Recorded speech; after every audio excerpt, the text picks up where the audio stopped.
Selamat siang. Sebelumnya Egan mengucapkan selamat Hari Raya Idul Fitri bagi yang menjalankan. Minal aidin wal faizin. Mohon maaf kalau konten-konten Egan selama ini masih banyak kurangnya, jauh dari kata sempurna. Ya karena kesempurnaan hanya milik Tuhan yang Maha Kuasa. Yoma, kali-kali bijak. Selamat pagi menjelang siang. Kali ini gue mau melakukan test ride all new Scoopy.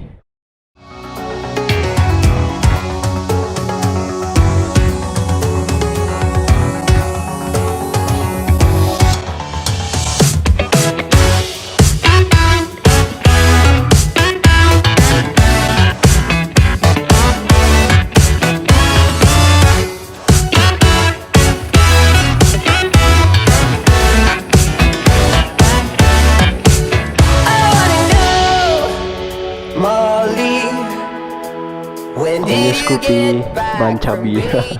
Yang bannya ngedonat. Ini lucu banget sih bannya. Jadi gue mau bahas bannya dulu. Ukurannya tuh dia 100/90. Jadi sidewallnya lumayan tinggi 1/90 soalnya. Sedangkan belakangnya 110/90 juga. Nih warnanya gue suka sih, cuma detailing tulisan ini stylish naon deh. Aduh, jual ada gituan jadi jelek gitu. Dan di sini emblem Scoopy-nya udah pakai emblem 3D, bagus. Ini ada stripping minimalis yang katanya stylish. Scoopy ini juga udah punya sistem keamanan sendiri. Jadi dia punya alarm kalau kita pencet bentar. Kalau unset bunyinya tit tit. Nah, kalau kita pencet set tit tit. Jadi 2 kali. Kalau udah yang kedua itu berarti udah sistemnya udah aktif. Nah, jadi kalau motor ini didiriin tuh, jadi dia bakal langsung bunyi sendiri. Ini sistemnya bagus banget sih. Jadi kalau motornya mulai berdiri, padahal ini kunci nggak ditutup ya, motornya udah berdiri itu dia langsung nyala sendiri sistem alarmnya. Nah, jadi kita langsung aja lah naikin. Oh ya, dan ini ada fungsi answer back juga. Jadi kayak lu buat nyari motor lu di mana di parkiran, tinggal pencet. Oke, ini dia fitur answer back.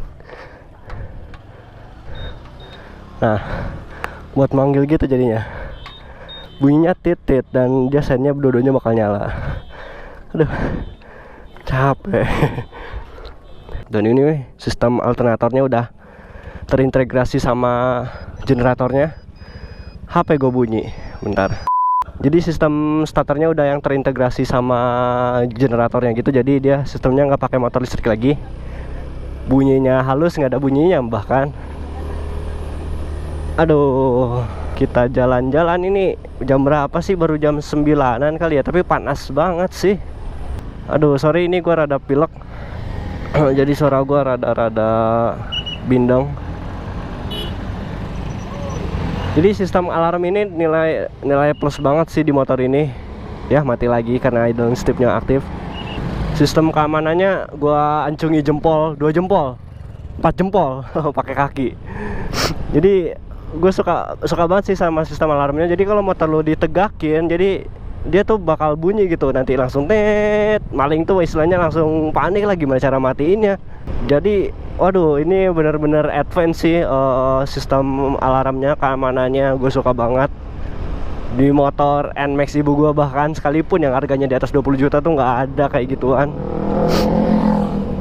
Lalu impresi pertama gue naik motor ini, pertama yang gue rasakan joknya tuh keras ketimbang R15 gue. Jadi R15 gue emang empuk banget sih, Hasas Yamaha tuh emang empuk banget. Dan jok ini tuh keras kayak, wow, silahkan maju. Jadi kayak apa ya? Kayak joknya sekeras jok Beat VI full injection yang pertama tuh, generasi pertama yang kayak punya kakak gue itu. Joknya hampir 11-12 lah buat gue pribadi. Jadi masih lebih empuk lagi joknya Beat Street. Yap, Beat Street itu kayaknya joknya lebih empuk lagi yang gua rasakan ya, yang seingat gua. Tapi untungnya ya Honda itu suspensi belakangnya tuh empuk, enak banget. Cuma kalau di suspensi depan ini gua nggak tahu ini defect produk atau cacat produk atau gimana. Soalnya kalau lewat kayak polisi tidur yang kecil-kecil tuh, bukan speed bump ya, polisi tidur yang bener-bener kecil banget gitu, itu nanti ada kayak suara jetok-jetok kayak suspensi, ketika suspensi balik ke posisi semulanya tapi mentok gitu. Jadi nggak tahu mentok kemana. Ini kena, jadi ada jeruknya gitu. Itu mengurangi kenyamanan gue berkendara dalam motor ini sih. Dan soal riding position ini motornya tegak, lu kayak lu duduk di bangku SD. Yup, bangku SD, bangku yang kayu gitu, keras. Tapi maksudnya dalam artian posisi lu bener-bener kakinya lurus ke depan terus langsung ke bawah turun gitu aja. Itu dia riding posisinya. Cuma buat gue orang yang tingginya 170-an, yang kurus kayak tiang listrik, lama-lama kalau naik motor ini yang gue rasakan itu gue lama-lama mulai ngebungkuk. Ya emang biasanya gue naik motor ini lama-lama ngebungkuk gitu sih kalau kelamaan naik motor. Nah, sekarang kita bahas soal desain. Desainnya gue paling seneng banget ketimbang Vino, Yamaha Vino. Gue lebih suka Scoopy ini. Tapi untuk lampu depan gue kurang suka karena harusnya tuh lebih kecil sedikit dari Scoopy yang di depan kita ini nih ya. Scoopy versi kedua, ini Scoopy V3, Yoman V3 Tropica, bukan versi 3 maksudnya. Jadi untuk lampu depan gue suka sih, cuma buletannya itu terlalu kecil sih buat gue. Nah untuk lampu belakang itu gue suka banget, seneng desainnya. Gimana ya, segaris gitu sama desainnya seenggaknya ya, nggak terlalu banyak nabrak. Dan ini soal selera sih, nggak bisa disamaratakan. Aduh, dia ngeden. Oh ya, by the way, ini untuk tanjakan, akselerasi di tanjakan lumayan oke. Untuk sendiri ya, nggak tahu untuk berboncengan, karena gue ini sendirian aja. Dan gue nggak pakai sarung tangan gue ketinggalan. Cukup responsif sih ketimbang Scoopy yang lama. Scoopy yang lama gue pernah nyobain bentar, itu yang kayak yang itu tuh yang versi 2 masih 11-12 sih ya.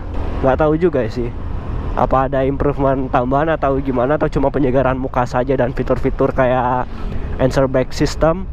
Terus ada sistem alarmnya yang gue acungi jempol banget. Ya itu nanti kita bedah lagi aja, atau lu bisa browsing di internet, itu banyak banget spesifikasi di atas kertasnya. Jadi bisa langsung aja membandingkan dengan Scoopy yang lama. Sekarang kita bahas speedometer. Speedometer ini cantik sih. Ini buat gua pribadi selaras sama desain lampunya. Oh, ini mulai turunan panjang. Jadi di sini ada semi digital. Digitalnya itu cuma untuk bensin dan odometernya. Selebihnya ada panel instrumen kayak sen, lampu jauh, high beam. Ini sistem idling stopnya, sistem idling stop sistemnya ISS punya Honda. Wow. Dan ini ada indikator eco. Jadi kalau lu berkendara dengan hemat, ini tuh bakal nyala. Keren banget sih. Simple tapi sangat membantu juga. Dan oh ya, by the way, bahas lagi riding position. Stangnya ini nggak tahu kenapa kayak buat gue terlalu lurus banget, kurang sedikit bengkok gitu. Mungkin kalau sedikit bengkok nyaman buat gue ya. Ini untuk apa, untuk penilaian pribadi ya, gue kurang nyaman kalau pakai stang ini. Mungkin kebiasaan sama R15 juga atau motor-motor lainnya yang kayak NMAX gitu, itu dia stangnya tuh lebih nekuk. Kalau stang ini lebih kayak Saber, Yamaha Saber. Ini terlalu lurus gitu. Dan spionnya lucu. Ini dia tuh bukan luas ke samping tapi luas ke atas ke bawah. Jadi kalau lu ngintipin yang belakang, itu hampir kelihatan full dari atas sampai bawah. Oh ya, dan handling. Ini handling yang gue suka banget sih, dari salah satu skutik yang gue suka banget handlingnya. Mungkin karena banyak lumayan lebar, meskipun lebarnya cuma 100 dan 110 di belakang. Tapi untuk istilahnya diajak lu mulai kotor, tidak kotor.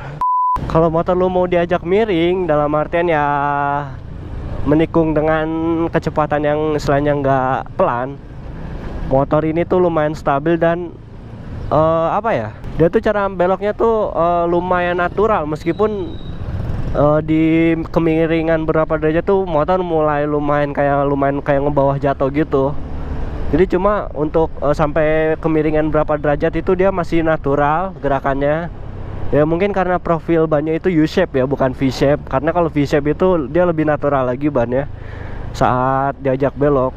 Jadi ini nilai lebih juga ya ketimbang kayak Beat yang lama atau Beat Street ataupun ban-ban yang kecil yang cuma per berapa ya, 80 sekian ya, 80/90 gitu-gitu. Itu kan kalau diajak miring dikit aja langsung kayak bawahnya tuh pengen ngejatuh gitu. Kalau ini enggak, sampai berapa derajat dulu lumayan natural, baru deh setelah berapa derajat itu mulai kayak ngebawa jatuh. Ini nilai plus juga sih di antara Matic entry level lainnya. Ini yang paling enak banget kalau diajak untuk sedikit miring. Ya karena sejatinya motor ini bukan untuk miring-miring ya, kecuali kalau motornya buat drag race. Ada juga loh ternyata basicnya ambil Scoopy dibuat motor drag race lagi, sorry maksudnya road race gitu. Terus bahasa apa lagi ya? Oh ya, di motor ini juga ada sistem, ada bagasi penyimpanan kecil yang kiri tertutup, yang kanan terbuka. Nah yang kiri ini nih, di kiri ini, waduh nggak kelihatan ya. Minggir dulu deh bentar. Waduh macet. Mamam gue ini baliknya bagaimana? Aduh ini gue berhenti di mana? Kiri penuh sama, aduh, sama angkot-angkot. Oke, kita berhenti dulu di sini. Nah jadi di kantong tertutup ini lumayan dalam, bisa kayak naruh botol minuman. Nah di sini ada soket buat ngecas. Ada soket buat ngecas HP, kayak soket ini sih, soket untuk mobil gitu sistemnya. Jadi bukan colokan USB gitu. Dan ini membantu banget sih buat para misalkan lo ojek online yang butuh handphonenya dicas. Jadi nggak harus bawa power bank yang ribet, tinggal colok aja sih, sediain colokan dan kabelnya. Udah di HP lu bisa ngecas. Nah oh iya, gue mau bahas lagi nih. Ini nggak tahu kenapa stangnya tuh rada berat ya ketimbang Matic lainnya. Ketimbang CB gue bahkan ini lebih berat lagi. Nggak tahu settingannya dari sana begini atau bagaimana, gue nggak paham juga. Cuma ya rada-rada juga sih, serem juga. Ini ngerinya kalau komstirnya terlalu berat atau settingannya emang terlalu berat, itu bakal bisa ngerusak komstirnya, atau istilahnya bearing di komstirnya tuh bisa cepat kalah gitu, ngerinya ya. Macet lagi. Oh iya, soal klakson. Klaksonnya suaranya kocak sih. Suara klaksonnya sih kocak. Jadi ini aduh gimana ya, jelek juga sih suaranya, gue nggak suka. Jujur emang rata-rata suara klakson bawaan pabrik itu jelek-jelek. Cuma yang paling gue suka itu, yang paling gue senang itu klaksonnya NMAX. Dia lebih kayak sedikit ngedin ketimbang tin, which is itu lebih maco sedikit, lebih bakal didengar orang lain. Kalau klakson kayak gini model-model yang standar sih emang pasti diketawain sih karena lucu suaranya. Terus bahas apa lagi ya?